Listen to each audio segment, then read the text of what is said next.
So now, after the NFL headlines that we currently have, now we're moving on to the IndyCar current news. And actually, there was very current news that just came out recently that now IndyCar has announced their 2027 first half schedule. And it is actually very interesting to me. And now looking at it, you can see, I will show it here on screen as well. March 7th will be the starting date, and it's going to be at St. Petersburg. Then March 13th is Phoenix. March 21st is Arlington. April 4th is Barber, which is in Alabama, if you guys do not know where that is. April 18th then is going to be at Long Beach, and then May 15th will be the IMS Road Course. May 30th, Indianapolis 500, and then June 6th will be at Detroit. So interesting schedule that it is going to be relatively the same, and the times of the races were not announced yet. I am curious to see how that is going to all shape out, and the reason being is that 2027 is going to be the last iteration of these cars that we're going to get before the IR28 comes out for 2028, and we get brand new Indy cars. And I'm really curious to see how this schedule is going to look as we head into the new season. But now, after a look at the next year's schedule, we'll go ahead and let's recap currently now what this current year looks like. As this past Saturday, they had the Grand Prix of Portland. They had it at the Portland International Raceway, and once again, it was more dominance from Alex Palou. Alex Palou leading 60 of the 110 laps and coming home with the win. Felix Rosenqvist finishing in second. Will Power getting his best finish of the season and finishing in P3. So it was an interesting race, and I end up watching it. It was really interesting to see how the cars were going around Portland. This was my first time getting to watch the Portland race live. That sometimes, because of the time zone differences, sometimes it messes me up and I don't realize what time is which.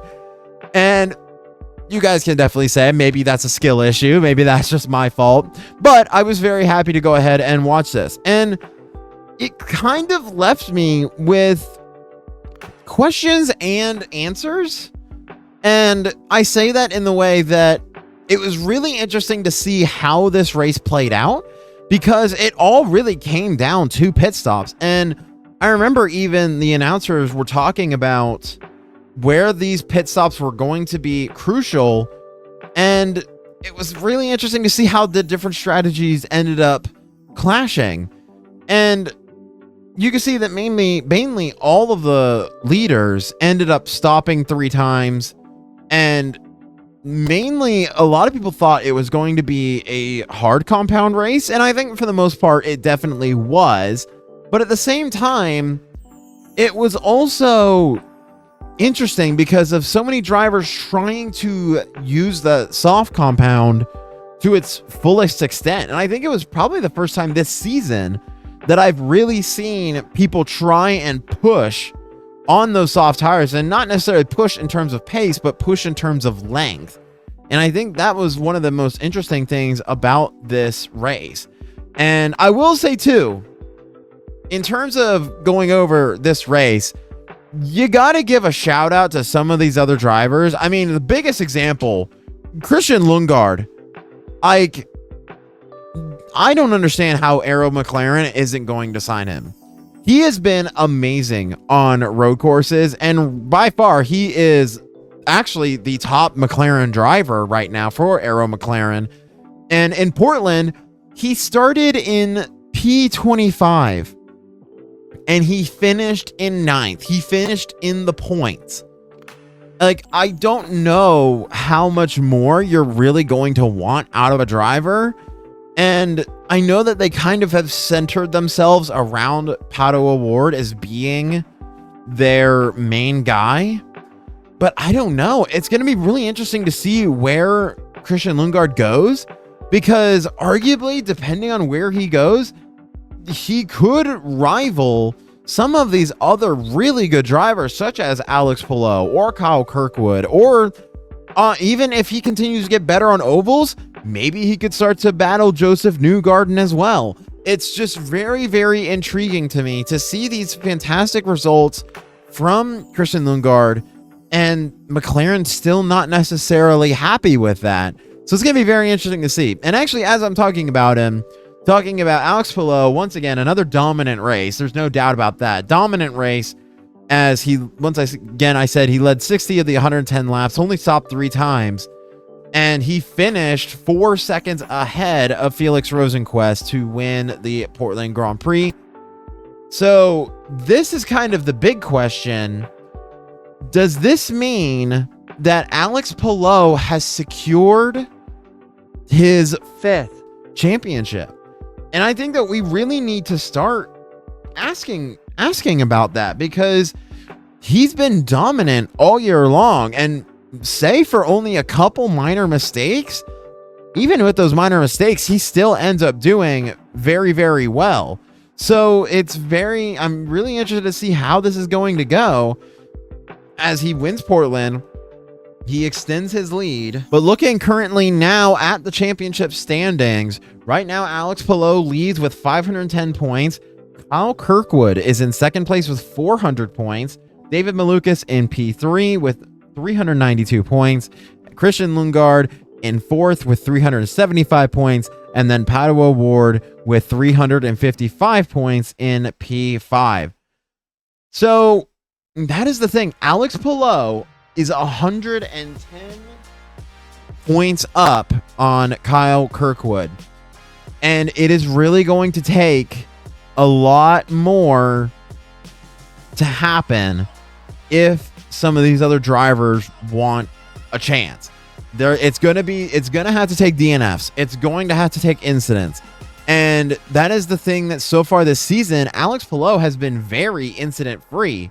And as I said before, there's only been a couple minor mistakes, such as speeding in the pit lane at Road America or at Iowa running out of gas, which at the same time, those were minor mistakes, but he still ended up getting a result. I don't believe he got any points at Iowa, but I believe at Road America, he still ended up finishing, I believe, 6th. So he finished in the top 10. So even with those minor mistakes, he's still been right there, and he's been getting the really good results. So I'm really curious to see how this is going to go for the rest of the season. And I believe that if Alex Palou wins at least one of these last few races, I think the championship might be concluded, because there may not be enough points to go around for everyone else if they want to try and take that win. So I'm really curious to see how the rest of the season is going to go, and see really if Alex Palou has secured his 5th championship for sure this year. So now we will move on to our third and final topic and headline, Formula One. And we got some really interesting news, and probably the biggest piece of news coming out of Formula One right now. Cadillac announces a new team principal, as Marcin Budkowski will replace Loudon as the team principal of the American team. And I think that is a very, very interesting move here halfway through the season. And I think one of the reasons too that related to that, I think it means that Cadillac believes that they are underachieving, which is very, very interesting, because so far this year, you can't really say that Cadillac has done that well. And there's already rumors about both drivers possibly leaving, possibly going to other teams. It's still up in the air is the best way to put it.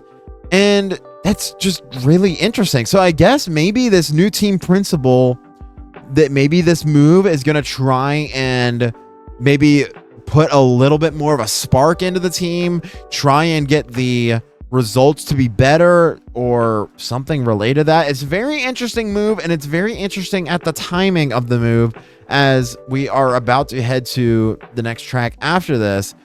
And I don't know, in terms of, I don't really know how would it necessarily take this.